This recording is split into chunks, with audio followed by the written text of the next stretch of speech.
ఈరోజు ఏదైతే రాజంపేట కాన్స్టిట్యున్సీలో రాజంపేట పార్లమెంట్ అయిన డిస్టిక్ని తీసుకుపోయి రాష్ట్ర గవర్నమెంట్ ఏదైతే రాయచోట్ల కలిపారో అది చాలా దారుణం, అరాచక పరిపాలన కొనసాగింది. అదేవిధంగా ఈరోజు రాజంపేట కాన్స్టిట్యున్సీ రాజంపేట పార్లమెంట్ అన్నమయ్య ఏదైతే జన్మించారో అన్నమయ్య విగ్రహం ఇక్కడ ఉంది, 108 ఫీట్ ఉంది. కానీ అన్నమయ్య పేరైతే రాయచోటికి తరలించి డిస్టిక్ చేయడం చాలా దారుణం. కావున ఈరోజు జేఏసీ తరఫున ఈరోజు రాజంపేట కోడూరు ఎన్డీఏ కుటుంబ సభ్యులు అందరూ ఈరోజు ఈ రాజంపేట జిల్లా కేంద్రం చేయాలనే సాధనతో కృషితో అందరూ ఇక్కడికి సబ్ కలెక్టర్ ఆఫీస్కి ఇచ్చేశారు.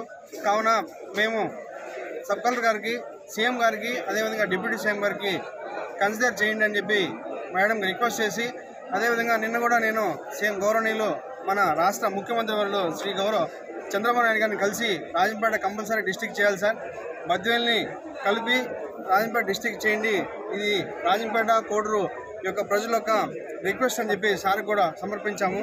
కావున ఆయన కూడా ట్రై చేస్తామని చెప్పారు. కంపల్సరీగా రాజంపేట డిస్టిక్ అవుతుందని చెప్పి నమ్మకంతో మాకైతే గట్టిగా ఉంది. ఇదే విధంగా రాజంపేట డిస్టిక్ చేయాలని ప్రతి ఒక్క కుటుంబ సభ్యుడు రాజంపేట కోడూరు ప్రజలు కూడా ఈరోజు చాలా పెద్ద ఎత్తున వచ్చేసి రాజంపేట డిస్టిక్ చేయాలని నినాదాలు ఇక్కడ చేయడం జరిగింది.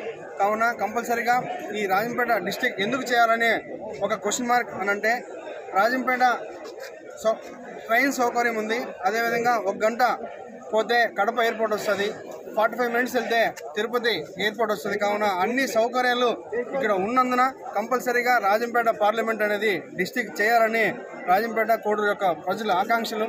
ఖచ్చితంగా మన గౌరవనీయులు ఎవరైతే సీఎం గారు ఇప్పుడు నారా చంద్రబాబు నాయుడు గారు మరియు డిప్యూటీ సీఎం కొన్నిదెల పవన్ కళ్యాణ్ గారు జనసేన పార్టీ అధ్యక్షులు ఉన్నారో వారికి కూడా తెలియజేస్తాము. కంపల్సరీగా రాజంపేట డిస్టిక్ చేస్తామని వాళ్ళ దగ్గర నుంచి హామీ తీసుకునే బాధ్యత మన రాజంపేట కోడూరు ప్రజలది. కంపల్సరీగా రాజంపేట పార్లమెంట్ని డిస్టిక్ చేసేంత వరకు ఈ మన యొక్క కృషి ఈరోజు ఏ విధంగా చేశారో రాజంపేట డిస్టిక్ చేసేంత వరకు కూడా ప్రజలందరూ మనకు సపోర్ట్ చేసి కంపల్సరీగా రాజంపేట ఏదైతే అన్నమయ్య విగ్రహం 108 ఫీట్ ఇక్కడ ఉందో, 32,000 సంకీర్తనలు, అదేవిధంగా 12 శతకాలు ఆయన రచించారో దానికి అనుగుణంగా రాజంపేటలో అన్ని సౌకర్యాలు ఉన్నందున కంపల్సరీ డిప్యూటీ సీఎం గారు కంపల్సరీగా రాజంపేట డిస్టిక్ చేస్తారని భావిస్తూ ప్రజలందరూ కూడా వాళ్ళిద్దరికీ సహకరించి డిస్టిక్ చేస్తారు.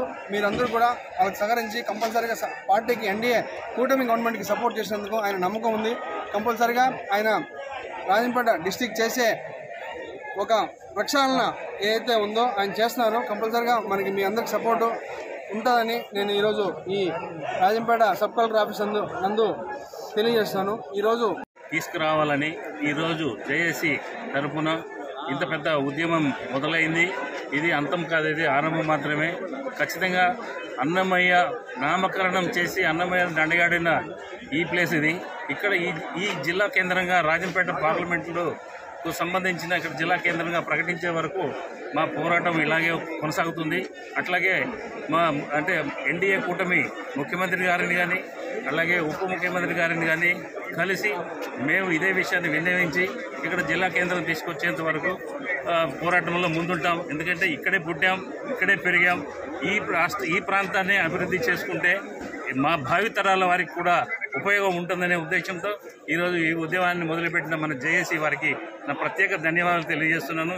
అలాగే ధైర్యంగా ముందుకొచ్చి మొట్టమొదటి అడుగేసిన మా ఎమ్మెల్యే కోడూరు ఎమ్మెల్యే శ్రీధర్ గారికి ప్రత్యేక ధన్యవాదాలు తెలియజేస్తున్నాను.